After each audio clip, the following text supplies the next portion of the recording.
Integridad y sabiduría se complace en presentar desde la Conferencia Por Su Causa 2022. Pelea la buena batalla. Plenaria, la clave para terminar bien. Junto al pastor Otto Sánchez. Sean todos bienvenidos.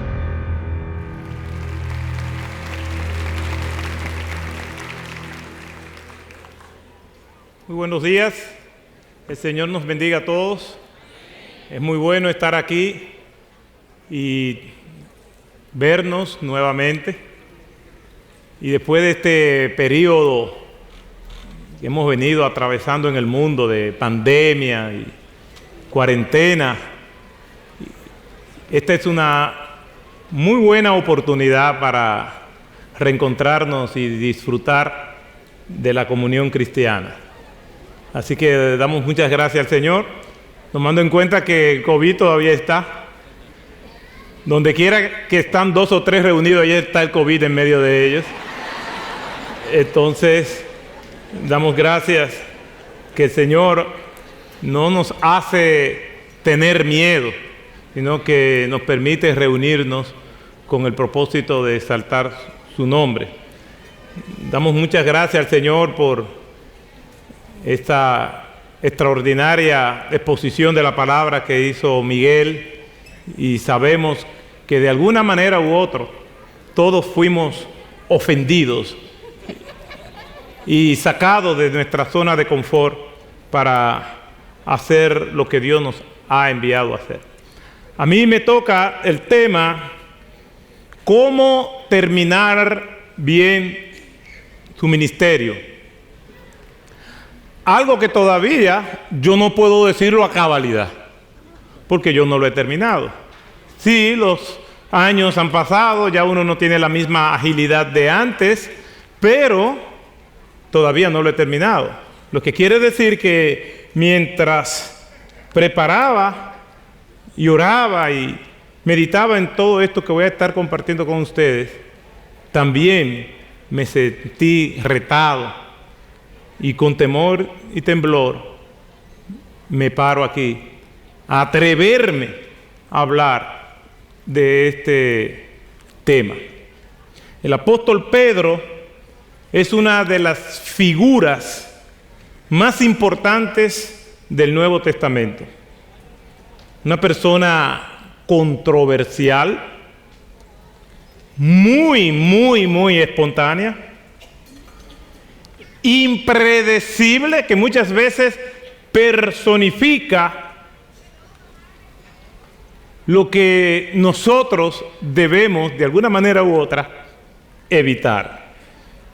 Su vida fue intensa, con tramos que bordean los límites, que siempre tendrán como un saldo el hecho de que tengamos que reflexionar en si debemos hacerlo o no debemos hacer lo que él hizo. De todas maneras, el apóstol Pedro, con todas sus contradicciones e imperfecciones, no debemos olvidar que es un buen ejemplo de lo que es ser un recipiente de la gracia de Dios.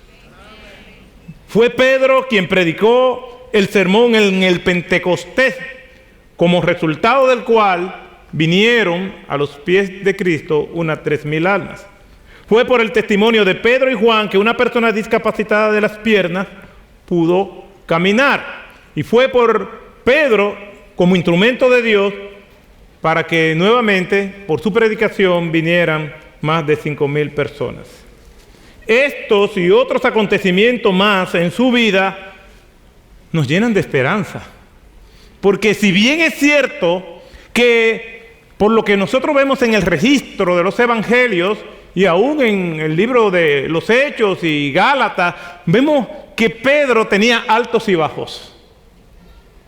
Pero su vida nos dice que es importante comenzar bien, pero más importante todavía es terminar bien el ministerio. y Pedro terminó bien el ministerio. Pedro tuvo tropiezos y algunos tramos muy difíciles en su vida, pero terminó bien, a pesar de cómo comenzó. Inspirado por el Espíritu Santo, él nuevamente toma su pluma y escribe una carta que nosotros le llamamos la segunda epístola. Y sobre esta epístola, el primer capítulo, los versículos del 3 al 11, es que nosotros vamos a ocuparnos en estos minutos que nos tocan. Un autor llamado Jeffrey Arthur dice que leer una epístola es como escuchar una conversación telefónica. Hay dos personas que están hablando, pero uno solamente oye una sola parte de la conversación, no lo que está del otro lado. Lo que quiere decir que cuando nosotros leemos, es nuestra tarea, bajo la dirección del Espíritu Santo del Señor y del examen exegético del texto, tratar de encontrar todo lo concerniente al significado y a lo que quería el autor del texto que nosotros entendiéramos. Por eso les invito a que nosotros veamos esa llamada telefónica, leamos esa carta en 2 de Pedro, capítulo 1, pero vamos a tener como punto de partida, por el momento, los versículos 10 y 11. 2 de Pedro, capítulo 1, versículos 10 y 11. Y dice así la Escritura: así que, hermanos, sed tanto más diligentes para hacer firme vuestro llamado y elección de parte de Dios. Porque mientras hagáis estas cosas, nunca tropezaréis, pues de esta manera os será concedida ampliamente la entrada en el reino eterno de nuestro Señor y Salvador Jesucristo. Oremos. Gracias te damos, Padre, porque nos da la oportunidad de reunirnos en este lugar, adorar tu nombre, cantar alabanzas, recibir tu palabra. Ahora te pido, Señor, que tú nos ayudes. Ayúdame a mí a comunicar tu palabra con fidelidad, con claridad, para que podamos entenderla y aplicarla a nuestras vidas. A pesar de mis limitaciones, te pedimos que tú seas glorificado en el nombre de Jesús. Amén. La carta fue escrita, esta epístola, con la intención de alertar a los destinatarios sobre las falsas enseñanzas que estaban pululando, que estaban merodeando y que de alguna manera u otra el apóstol quería advertirle de todos estos falsos maestros que había. Como bien decía Miguel, la dinámica de la guerra no es exclusiva de este tiempo. Siempre hemos tenido guerra y la guerra es contra las mentiras de Satanás. Y Pedro pues escribe a sus destinatarios para alertarle sobre todas estas situaciones, todas estas falsedades, todos estos engaños, de los cuales si ellos no estaban alerta, podían ser víctimas. La preocupación principal de Pedro al escribir su epístola es que aumenten su conocimiento con relación a Jesucristo. Y de la única manera que nosotros podemos conocer bien a Cristo es por medio de su palabra. Dios ha escrito 2 libros. Él es la naturaleza, por el cual conocemos su grandeza, su majestad, nos damos cuenta de que existe Dios, y también nos ha dado su palabra. Y es ahí, por medio de su palabra, que nosotros vamos a poder conocer su propósito, su carácter, su voluntad, lo que Él quiere para nosotros. Por lo tanto, para conocer bien a Dios, para conocer bien al Señor, tenemos que conocer su palabra. Como alguien dijo, tenemos la palabra de Dios para poderlo conocer. Si no la tuviéramos, entonces no pudiéramos conocerlo. Es su palabra la que nos habla. El apóstol Pedro le dice que es necesario que ellos crezcan en la gracia y el conocimiento de nuestro Señor Jesucristo, en el capítulo 3, versículo 18. Sin embargo, no es la intención de Pedro simplemente hacernos teólogos fríos y que conozcamos bien la palabra de Dios para acumular información. No, es para que esa palabra de Dios recorra la distancia que en ocasiones puede ser la distancia más larga que hay, de la mente al corazón, para que no solamente tengamos información, sino que esa información se traduzca en palabras de vida que nos llenen de Él, y conociéndolo bien a Él, entonces podamos hacer su voluntad con complacencia, con dedicación, con pasión. Nosotros nos acercamos al Señor para conocerle. Ese es el anhelo de Pablo. Decía, yo anhelo conocerle en Filipenses capítulo 3. Es una manera de decir, lo que yo conozco de Él todavía no es suficiente. Necesito más y más del Señor. La palabra de Dios nos dice en 2 de Pedro, capítulo 18, antes bien, creced en la gracia y el conocimiento de nuestro Señor y Salvador Jesucristo. A Él sea la gloria hasta el día de la eternidad. Pedro quizás no tuvo un buen inicio. Todos nosotros conocemos todos los tropiezos, todos los regaños, todos los bochornos que Pedro pasó. Sin embargo, ya a la altura de sus epístolas, vemos que es un hombre donde la gracia de Dios ha permeado su vida, ha permeado sus mentes y corazones para la gloria y honra de Él.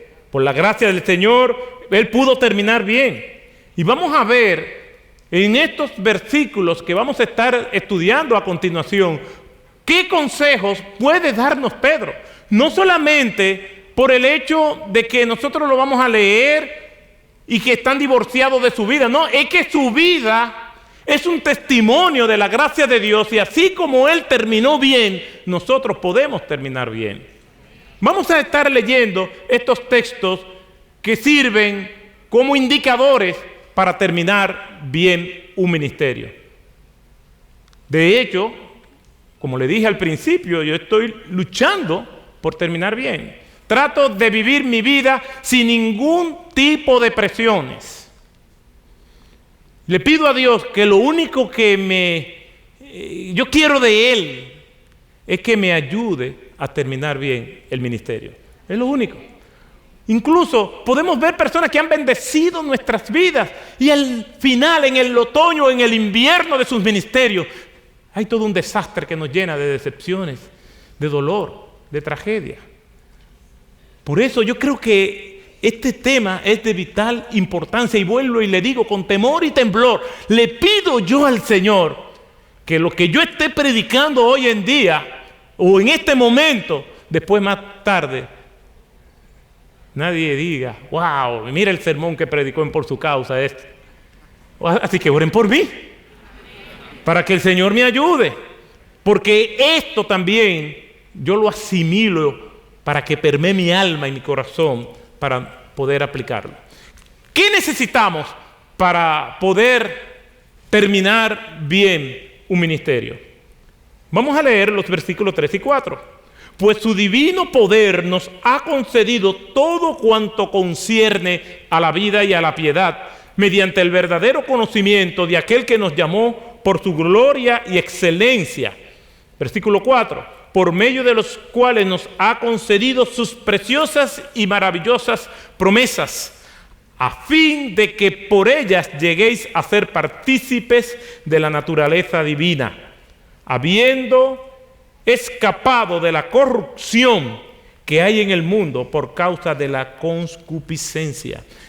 Entiendo que en primer lugar, para poder terminar bien nuestros ministerios, sea el ministerio que sea, porque las personas cuando piensan en ministerio, normalmente piensan en ser pastor, en ser misionero. No. El ministerio es en la plataforma vocacional donde Dios te ha colocado para que tú le sirvas a Él. Eso es el ministerio. No solamente tiene que ser como pastor, tiene que ser una persona que se para en un púlpito o que se va a otro lugar a hacer misiones. No, ministerio es donde Dios te ha colocado, ya sea como un médico, un abogado, un empresario, donde quiera que Dios te ha colocado para que le sirva, ese es tu ministerio. ¿Cómo nosotros podemos terminar bien? En primer lugar, Dios nos ha equipado para llevar una vida santa. No podemos aspirar bajo ningún concepto en que Dios nos guíe, en que Dios nos apoye, en que Dios nos respalde, si nosotros no estamos viviendo vidas congruentes a lo que es su voluntad. Bajo ningún concepto, eso no se va a negociar. Yo puedo pararme aquí, hacerlo llorar, hacerlo reír, hacerle este tiempo un tiempo de entretenimiento muy lindo, pero si mi vida no tiene una estrecha comunión con Dios, de eso no sirve de nada. Seré conocido muy bien en el infierno, pero no en el cielo. Dios nos ha equipado para llevar una vida santa. Tenemos todo lo que necesitamos para tener esa vida que Dios quiere. El texto dice, mediante su divino poder, Dios nos ha dado todo lo que necesitamos. En la agonía que vivían los griegos en el mundo antiguo, en la búsqueda de la sabiduría, de la autorrealización, sin la garantía de que la iban a encontrar. ¿Usted sabe lo que es vivir así? En esa búsqueda desenfrenada, en ese misticismo filosófico, religioso, en búsqueda de algo que no hay garantía de poderlo encontrar. Nosotros sí tenemos esa garantía, porque esa garantía se fraguó hace 2000 años en la cruz del Calvario, cuando Cristo muere por nosotros. Tenemos todo lo que necesitamos. El Señor tiene que recordárnoslo por el apóstol Pedro. ¿Sabe por qué tiene que recordárnoslo? Porque se nos olvida. El apóstol Pablo le dice a Timoteo, persiste pues tú en lo que has aprendido. Tenemos la tendencia de ser olvidadizos, y aquí el Señor nos recuerda que todo lo que nosotros requerimos y necesitamos para vivir vidas que le agraden a Él, fíjense que soy enfático, no vidas que le agraden a los hombres, vidas que le agraden a Él, ya eso Él lo hizo en la cruz del Calvario por nosotros. Lamentablemente, algunos hechos del pasado y del pasado reciente confirman que muchos siervos y siervas de Dios se le olvidó esto. Se le olvidó que Cristo nos equipó para vivir vidas de integridad, vidas de santidad. Ay, hermanos, qué serio es esto. Esto es muy serio porque es posible predicar la verdad y no vivirla. Los demonios creen y tiemblan. Y en algunos casos somos peores que los demonios porque no creemos o creemos y no temblamos. Los demonios por lo menos tiemblan. Quiere decir que cuando a usted le diga, usted es peor que un demonio, ya sabe por qué. Es mucho más fácil decir, si todos ellos se escandalizan de ti, yo no me voy a escandalizar. Y después ya nosotros sabemos lo que pasó. Quiere decir que Pedro está hablando por su propia vida. Me veo a mí mismo y con temor y a temblor me atrevo a pararme aquí a hablar de cómo debemos terminar bien el ministerio. Si yo también estoy luchando, pero estoy consciente de que tengo, al igual que ustedes, y como bien lo dice el apóstol Pedro, todo lo que necesitamos para llevar vidas santas. John Stott decía cada vez que iba a predicar, Señor, ten misericordia de mí y de estas personas que me escuchan. Ten misericordia, es el clamor. El texto comienza diciendo, por su divino poder nos ha concedido todo cuanto concierne a la vida y la piedad. Fíjense que la fuerza y la fuente de abastecimiento del poder que nosotros necesitamos no viene de nosotros. Nosotros no generamos ese poder. Por eso veo algunos predicadores que se atreven a decir, yo te bendigo, yo declaro, yo dispongo, yo decreto, como si el poder sale de ellos. Aquí te está diciendo que mediante el divino poder, ¿de dónde? El poder del Señor. Lo que nosotros necesitamos viene del cielo. Lo que tenemos es que reclamarlo y vivir en esas promesas que el Señor ha decretado para nosotros. Pero el poder no viene de nosotros. Nosotros no generamos esa fuente de energía. La fuente de energía viene del Señor. Y es en el Señor que nosotros vamos a mantenernos. Por eso, si nos va bien, no tenemos otra salida que decir, la gloria es de Cristo. Porque si todo es por gracia, entonces todo es para su gloria. El mantenernos firmes es por gracia, por lo tanto, es para su gloria. Porque ¿de qué me voy a vanagloriar si la fuente de poder viene del Señor? ¿De qué me voy a vanagloriar si todo lo que yo necesito viene de Él? Hermanos y hermanas, la vida cristiana no es un juego. Y hoy en día, sobre todo en este país, cualquiera dice que es cristiano, pero su vida contradice. Alguien dijo que si llevaran a los cristianos, o a muchos cristianos, a una corte para ser juzgados como tales, quedarían en libertad por falta de prueba. Hermanos, la vida cristiana no es un juego. La vida cristiana, como bien decía el pastor Miguel, es una guerra, la más sangrienta de todas las guerras, la guerra entre el cielo y los infiernos, una confrontación sin treguas entre Dios que ha derramado su amor sobre nosotros y Satanás que ha desatado su ira y anda como león rugiente buscando a quien devorar. Y si te descuida te va a devorar, porque el ladrón y el león vienen para hurtar, matar y destruir, pero Cristo ha venido para que tengamos vida y vida en abundancia.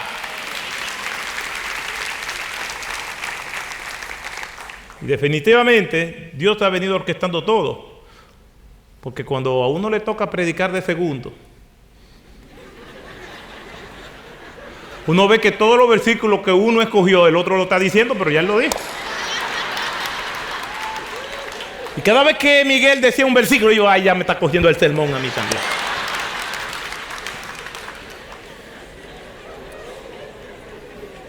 Primero de Pedro 5:8. Sed de espíritu sobrio, está alerta. Vuestro adversario, el diablo, anda al acecho como león rugiente buscando a quien devorar. Yo he visto documentales de cómo atacan los leones. Ellos acechan. Hay animales que son de velocidad maratónica, como la hiena, que ven una presa y le caen atrás y la vencen por cansancio. El león no tiene resistencia maratónica. Él planifica bien su ataque y en el 50% de las ocasiones tiene éxito. Él tiene un arranque, un sprint, hace un arranque rápido y devora a su presa. Pero ¿cuáles son los perfiles o el perfil de una presa? La que está aparte de la demás, la que está con cierta herida o enferma, son presas fáciles. Un creyente que no se congrega, un creyente que no se alimenta con la palabra de Dios, un creyente que no comparte con otro, un creyente amargado, contaminado por algún germen pecaminoso, es una presa segura de Satanás. Aquí dice que anda como león rugiente. Satanás es un imitador, porque el único león que yo conozco es el león de Judá. Es el único que yo conozco, el Rey de Reyes, el Señor de Señores, el de majestad, el de gloria, el de poder. La batalla, hermanos, es entonces contra nosotros mismos. Lo dijo Miguel. La batalla es contra todo el sistema del mundo. Lo escribí yo, pero lo dijo Miguel primero. Es contra Satanás. Entonces yo no voy a predicar ya, porque con aquello que dijo Miguel es suficiente. Pero algo quiere decirnos el Señor. Yo quiero agregar que nos sentimos a veces en medio de esta batalla abrumados, cansados, en ocasiones desanimados. Yo no sé ustedes, pero yo sí. Y si alguno de ustedes no se ha sentido así, entonces venga y termine la predicación, porque yo sí me he sentido así. Desanimado, cansado. No puedo negarle esa realidad. Muchas veces abatido y confundido. Pero no me he quedado ahí. No me he quedado ahí. Vienen a mi mente textos bíblicos, vienen a mi mente su palabra por medio del Espíritu Santo. De este pasaje que hemos leído, el versículo 4 dice que tenemos sus preciosas y maravillosas promesas a fin de que por ellas lleguéis a ser partícipe de la naturaleza divina. Calvino decía, para que de alguna manera u otra seamos como Dios, fuertes, con discernimiento, con sabiduría. Me siento abatido, pero mi verdadera identidad es que yo soy un hijo de Dios, soy sal de la tierra, soy luz del mundo. Eso es lo que nosotros somos, real sacerdocio, linaje escogido, nación santa. Todo eso me viene a la mente y digo, no, Señor, me paro en el nombre bendito de nuestro Señor Jesucristo. Lo que pasa es que muchas veces olvidamos esas promesas. Dios nos ha dado todo lo que necesitamos para tener una vida santa. Hace mucho, en mi época de estudiante universitario, fui a un congreso internacional y nos dieron un paquete con todo el material de apoyo. Y entonces, siempre yo iba por la librería a comprar esto y aquello. El último día, yo veo uno de los compañeros que viene con muchísimos libros. Y digo, wow, pero tú has gastado mucho dinero en libros. No, esto era todo lo que me quedaba de la tarjeta. Digo, ¿gastaste toda tu tarjeta de crédito? No, la tarjeta que dieron en el paquete. Digo, ¿qué tarjeta? Sí, busca bien. Cuando yo busco, encuentro una tarjeta. Cuando voy a la librería a comprar libros, digo, no, ya se cerró todo. Ay, sí, señores. Todavía me acuerdo y me da pena. Había toda una tarjeta de débito con una cuenta para que yo la usara. Y nunca la usé. Dios nos ha dejado su palabra con maravillosas promesas para que nosotros vivamos en ella. Lamentablemente hay creyentes que por no conocer la palabra de Dios no conocen esas promesas y están enfrentando los gigantes de este mundo con la armadura de Saúl, como decía Martín Loyo. No enfrenten los gigantes con la armadura de Saúl. Nosotros tenemos la palabra de Dios. Tenemos esa palabra de Dios para que nosotros la podamos aplicar y tengamos una vida santa como Dios quiere. ¿Quiere terminar bien tu ministerio? ¿Quiere que te vaya bien en tu vida? Bueno, Dios te ha equipado con todo lo que necesitas para ello. Pero Pedro no se queda ahí. Sí, Pedro sigue alentándonos a nosotros y diciéndonos qué debemos hacer. En segundo lugar, vemos los versículos del 5 al 8, que dice: por esta razón también, obrando con toda diligencia, añadid a vuestra fe virtud, y a la virtud conocimiento, al conocimiento dominio propio, al dominio propio perseverancia, a la perseverancia piedad, a la piedad fraternidad y a la fraternidad amor. Pues estas virtudes, al estar en vosotros y al abundar, no os dejarán ociosos, vagos, ni estériles sin frutos en el verdadero conocimiento de nuestro Señor Jesucristo.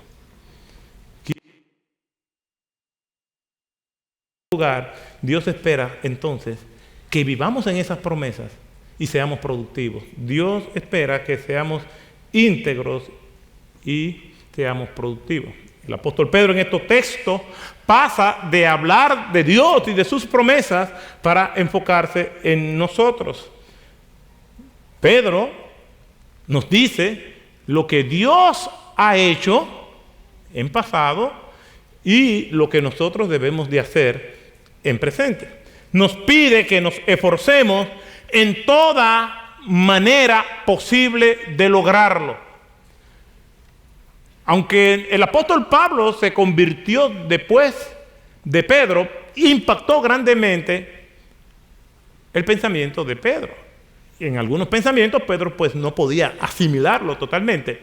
Pero Pablo decía en Filipenses capítulo 3, versículo 13, al final del versículo 13, extendiéndome hacia lo que está delante. Denota una responsabilidad del que está corriendo en esta carrera.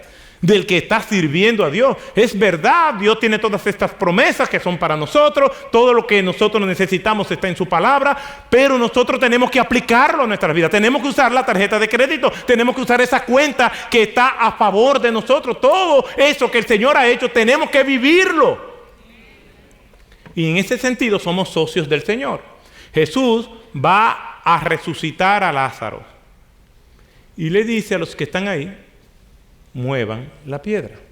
Humanamente hablando, y yo quiero que seamos sinceros, si Jesús iba a resucitar a Lázaro, que tiene 4 días de muerto, que hay mal olor, que todas estas células están descomponiéndose, un mosquero, ¿no tenía también poder para mover la piedra? Es más, podía hacerlo más dramático: Lázaro, ven, y a través de la piedra, ¡puf!, y aparecerse. Pero nuestro Señor los hace partícipe de su obra. El Señor no nos necesita para evangelizar, pero nos ha llamado a nosotros para evangelizar, para la obra misionera. Y agradó al Señor salvar a los hombres mediante el trabajo de la predicación que hacemos nosotros. Las promesas de Dios están ahí, pero nosotros tenemos que esforzarnos en nosotros vivir en esas promesas, en que se hagan una realidad. Al pueblo hebreo le dijo: la tierra prometida es suya. ¡Ah, gloria a Dios! Pero tienen que conquistarla. Nosotros estamos llamados a vivir en esas promesas. El apóstol en estos textos nos indica nuestra responsabilidad. Nos toca a nosotros esforzarnos. Es una gracia de Dios que toda esa riqueza, toda esa benevolencia, toda esa bondad, toda esa fuente de poder esté a favor de nosotros. Pero tenemos que esforzarnos. Calvino dice, y lo cito: siendo que apagar nuestra corrupción es una tarea ardua. Nuestro pecado, nuestra naturaleza pecaminosa es un trabajo constante, permanente, una batalla sangrienta, cruel, despiadada. Dice Calvino que es de una inmensa labor. Nos pide que nos esforcemos en todas formas posibles para lograrlo. Insinúa que no debe darse lugar alguno a la pereza en este asunto y que hemos de obedecer el llamado de Dios, no lenta ni descuidadamente, sino que es necesaria la prontitud y la diligencia, como si hubiese dicho: esfuércense de toda manera posible y que sus esfuerzos sean manifiestos a todos. Cierro la cita. Es diligentemente, es arduamente, como decía Miguel. Hay hermanos que están como con esa contemplación, no se dan cuenta de la realidad que nosotros estamos viviendo. Y esa guerra que nosotros tenemos comienza en nuestras mentes. Las batallas más sangrientas y épicas que se dan en el escenario de nuestras mentes. No podemos transigir. Tenemos que seguir firme en todo aquello que el Señor nos ha puesto. Esas promesas están ahí, consúmela, cómetela, vívela. Hace tiempo, creo que la primera vez que fui a Argentina, pues se hizo un asado. Un asado es lo que yo llamo un culto gastronómico. Y mientras estábamos ahí en el asado y comenzaban a traer los distintos cortes, yo comencé a comer, tenía hambre. Y un pastor amigo me susurró al oído y me dijo: no te llenes con soncera. Lo mejor viene ahora, no te llenes con eso. Y yo, muy obediente, pues aunque me estaba muriendo de hambre, cada vez que me traían...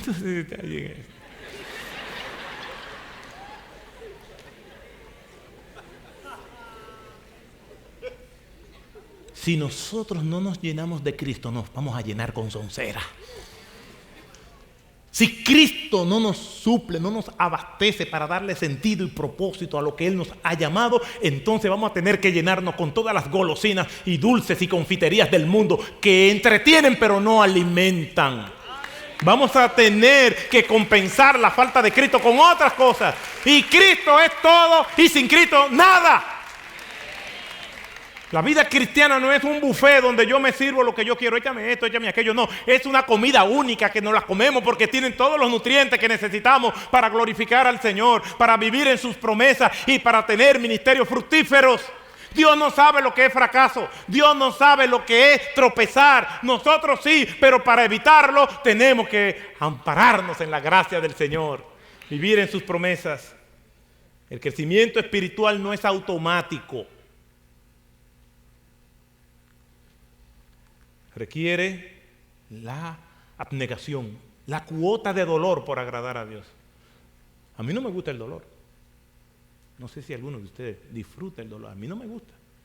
Me duele la cabeza y yo no estoy, ay, qué dolorcito de cabeza más bueno que yo tengo. No, yo no disfruto el dolor. Pero hay una cuota de dolor cuando uno no complace en nuestra carne. Hay una cuota de dolor por resistir al mundo y agradar a Dios. Por eso dice Calvino que el trabajo es arduo y puede ser doloroso. Pero yo prefiero el dolor de la abnegación, de negarme a mí mismo para agradar a Cristo y no el dolor, la consecuencia de una vida pecaminosa. Yo mejor prefiero ese dolor. Os ruego por la misericordia de Dios que presentéis vuestros cuerpos en sacrificio vivo y santo, contrario a los sacrificios levíticos. Este sacrificio es nuestro cuerpo y no muere, y así será hasta que Cristo venga. Esa lucha, el Señor nos exhorta a ser poseedores de estas virtudes que aquí se nos presentan. Yo no voy a enumerarlas por razones de tiempo, pero sí quiero decir que el orden que están son bien significativas. No porque una sea más importante que otra, todas son imprescindibles y no podemos poner el orden porque el amor está de último, entonces que es lo menos importante, pero sí están vinculadas. Y me llama mucho la atención que habla de virtud y habla de conocimiento. Muchas personas que se deleitan en el estudio de la palabra ponen el conocimiento por encima del carácter. Y no puede ser. Hay muchas personas con mucho conocimiento, manejan las escrituras, pero sin mucho amor. Aquí habla de virtud y habla también de conocimiento. Principalmente en nuestro mundo, donde proclamamos la doctrina de la gracia. Me he encontrado con muchachos que son extraordinariamente teólogos, con mucho conocimiento, pero les falta todavía recorrer ese camino para que alojen su información en el corazón y cobra vida. El conocimiento sin piedad no sirve. Nos convertimos en legalistas. Y si quieres terminar bien tu ministerio, no bien ante los hombres, porque el pasado reciente nos ha mostrado que para sí mismos algunos terminaron bien sus ministerios, pero no es para los hombres, es para Dios. Como dice el salmista, amar la verdad en lo íntimo. Por estas virtudes, dice Pedro, en el capítulo 1, versículo 8, al estar con vosotros y al abundar, no os dejarán de estar ociosos. Esas virtudes no solamente nos van a prevenir de no arrojar lodo al nombre de Cristo, sino también nos van a ayudar a ser productivos en nuestros ministerios. Al principio de mi ministerio, una hermana fue a mi oficina a hablar que ya no sabía qué hacer con su hijo. Ya saliendo de la adolescencia, no quería estudiar, lo había puesto a estudiar un oficio, lo había puesto en una escuela vocacional, y ese muchacho no da para nada. Yo quería hablar con usted a ver si a lo mejor quiere ser pastor.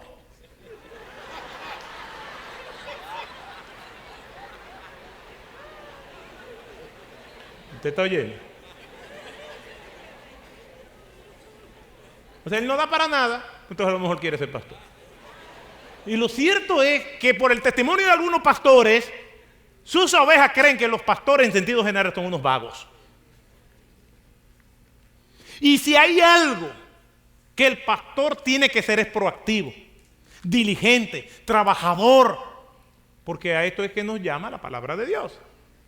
Pues al abundar estas virtudes en vosotros, no os dejarán ociosos ni estériles. No solamente es trabajador, sino que tiene que haber un resultado del trabajo.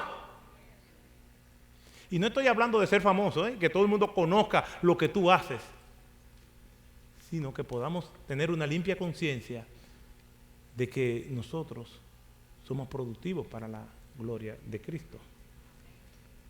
Un ejemplo de laboriosidad es el apóstol Pablo. En 2 Corintios, capítulo 11, versículo 22 en adelante, nos habla la Biblia de todos los que Pablo pasó por la causa del Evangelio. Y un autor, hablando de Pablo, dice lo siguiente: en el espacio de aproximadamente 12 años, del 45 al 57, Dios lo usó desde Antioquía hasta Macedonia. Lo hizo por medio de 3 viajes que lo llevaron a 2 continentes. Se ha calculado que en un periodo de 2 años, Pablo viajó unos 3.000 kilómetros en Asia Menor solamente. Los frutos de su enseñanza en una sola ciudad, la de Éfeso, se multiplicaron tanto que dice la Escritura en Hechos 19:10 que todos los que habitan en Asia, judíos y griegos, oyeron la palabra del Señor.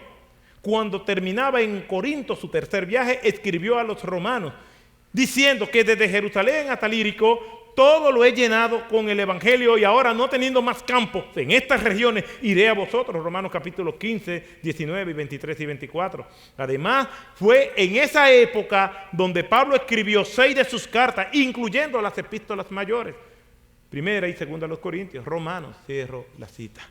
Un siervo de Dios tiene que ser laborioso. Dios te ha llamado al ministerio. No importa el ministerio que sea, entonces tiene que llenarte de sus promesas, vivir en esas promesas, y esas promesas te llevarán a vivir una vida santa delante de Dios, pero también una vida productiva para beneficio del reino de Dios y para beneficio de todos nosotros. Dios no quiere nada con los vagos. Hay muchos hermanos que siempre están orando, pero no quieren trabajar. Ven el trabajo como sagrado, por eso no lo tocan. ¿Quieres terminar bien tu ministerio? Claro, Dios nos ha equipado para vivir una vida santa. En segundo lugar, Dios espera que seamos íntegros y productivos. En tercer lugar, Dios nos garantiza que si hacemos esas cosas, podemos terminar bien el ministerio. Segunda de Pedro, capítulo 1, el texto que estamos trabajando, los versículos 10 y 11. Así que, hermanos, sed diligentes. Es una orden, eso es tan imperativo. Tienen que ser diligentes. No es una opción. No es que cuando yo pueda. La guerra es sangrienta. No te distraigas. Sed diligente para hacer firme vuestro llamado y elección de parte de Dios.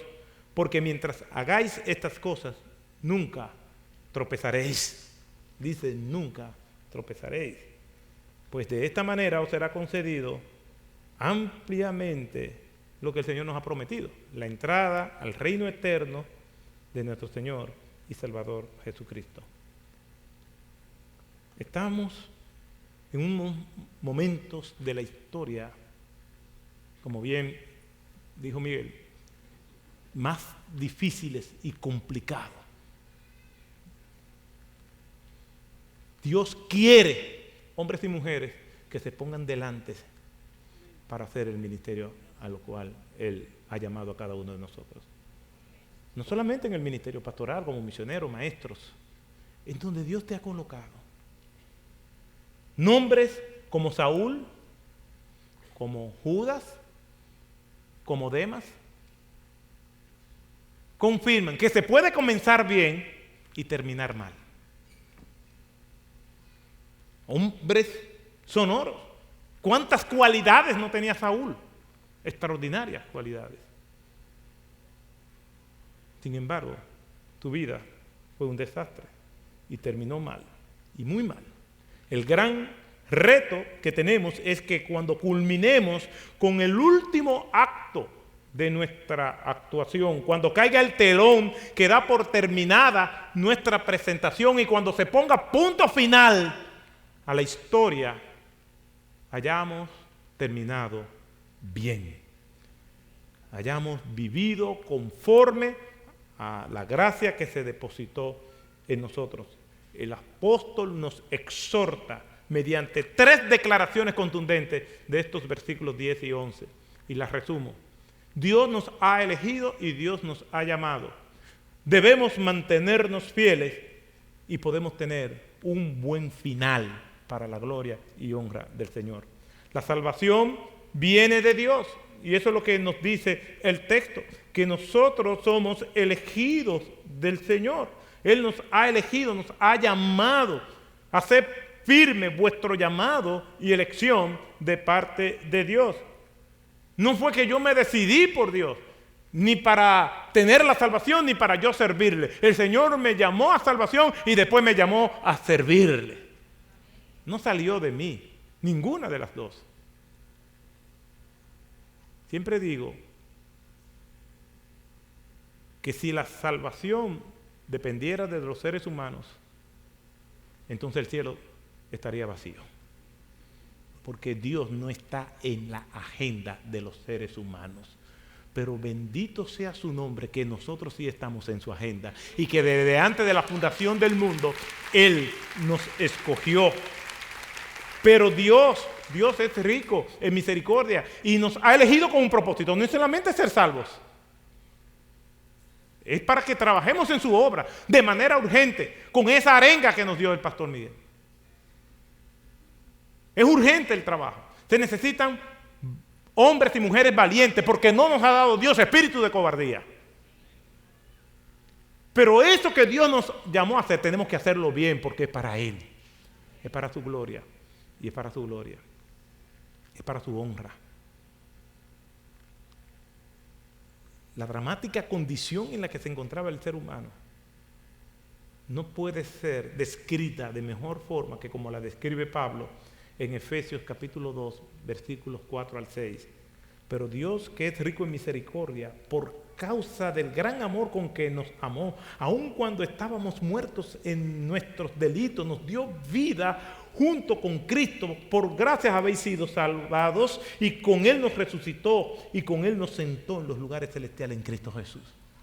¿Cómo puede decir un ser humano una declaración tan arrogante de decir que Él se decidió por Cristo? La palabra de Dios indica que nosotros somos esclavos. Cristo dice que nosotros necesitamos la libertad que solamente Él ofrece. El apóstol Pablo dice que estábamos muertos. Un esclavo no podía hacerse libre. Un muerto no puede él mismo autorrecobrar la vida. Cristo sí, que Él es Dios. Nadie me quita la vida, yo mismo la pongo y cuando quiera la vuelvo a tomar. Esta dramática condición del ser humano destruye su orgullo. Nosotros estábamos en un ataúd y ese ataúd estaba en una celda. Y Cristo rompe los barrotes, rompe el ataúd y nos dice: ven a la vida eterna. Eso hizo Cristo con nosotros. Y después que nos ha dado vida, entonces nos llama al ministerio para que nosotros seamos de bendición a las naciones, para que vivamos para su gloria, para poder traer dignidad, amor y la verdadera prosperidad, que es la que viene del cielo. Esta elección es para que nosotros seamos fieles. Tenemos que vivir en proporción al sacrificio que Cristo hizo por nosotros. No es un juego, es algo muy serio. Mis hermanos amados, Dios nos compró y nos da todo lo que nosotros necesitamos, pero es para que vivamos para Él. ¿Se puede terminar bien el ministerio? Sí, se puede terminar bien el ministerio. Pero indica dolor, sufrimiento, negarse a sí mismo. Terminar bien el ministerio no es que la gente nos conozca y nos dé placas de reconocimiento porque terminamos bien. Ya te quedan dos horas de vida, vamos a hacerle una ceremonia para despedirlo, terminó bien el ministerio. Hay millones que han terminado bien su ministerio y nadie los conoce. Nuestra meta no es tener ministerios productivos para que la gente nos conozca, para que nosotros seamos famosos, es para que Cristo sea conocido por medio de lo que nosotros hacemos. Aunque nadie nos conozca. La palabra de Dios en el libro de los Hebreos se menciona a los que se denominan los héroes de la fe. Desde el versículo 36 no se mencionan los nombres, otros en cambio de los cuales el mundo no era digno de ellos, fueron aserrados, fueron vituperados. ¿Cuál es el nombre de ellos? No lo sabemos, pero terminaron bien, aunque no fueron reconocidos. Usted pregunta en Escocia quién fue John Knox, la mayoría de la gente no va a saber quién es John Knox. En un estacionamiento público hay una placa por donde los vehículos se estacionan. La mayor parte de las veces está con un vehículo encima. Tendría que estar ese estacionamiento disponible dentro de ese estacionamiento, que hay muchos vehículos, para tú poder ver y decir, aquí fue enterrado John Knox. Ser productivos no es ser famosos, es que Cristo sea glorificado, ya que nos conozcan o no nos conozcan. No se trata de nosotros, se trata del Señor. Me llama la atención que en los Juegos Olímpicos del año 1968, muchos de ustedes ya estaban casados, con hijos y nietos. Yo no los vi los Juegos Olímpicos, yo lo he estudiado.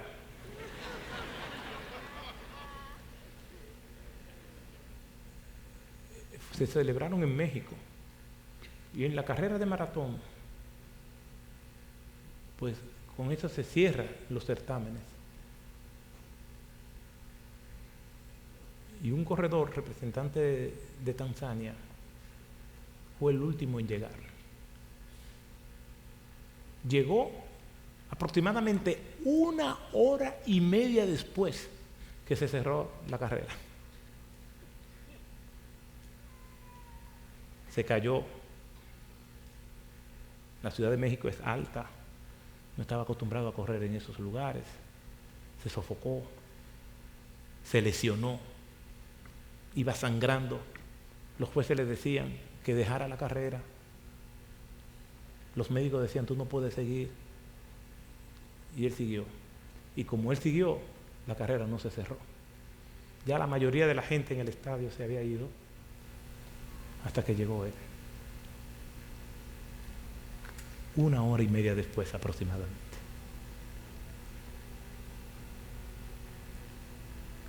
La pregunta fue, ¿por qué no terminaste? ¿Por qué no desististe de eso? 17 se devolvieron. No aguantaron. Y él dijo lo siguiente, mi país es un país pobre. Hizo esa inversión en mí, no para que yo participara en la carrera, sino para que yo la terminara. Su país hizo un sacrificio para enviarlo, pero el mayor sacrificio de la historia lo hizo Cristo en la cruz del Calvario, por ti y por mí. No simplemente para que nosotros digamos, soy cristiano si estoy participando de la vida cristiana, sino para que vivamos la vida cristiana como Dios quiere y la terminemos bien para su gloria y su honra. ¿Qué herramientas tenemos? Una vida santa, las promesas del Señor y ser productivos para la gloria y honra de Él. Padre, gracias por tu palabra. Tú nos hablas por medio de ella. Y clamando a ti, Señor, para que tu palabra llegue a las profundidades del alma y nos dé todo lo que nosotros necesitamos para vivir vidas que te glorifiquen, que no te avergüencen el nombre tuyo, ni avergüencen a tu verdadero pueblo. Gracias, Señor. Ayúdanos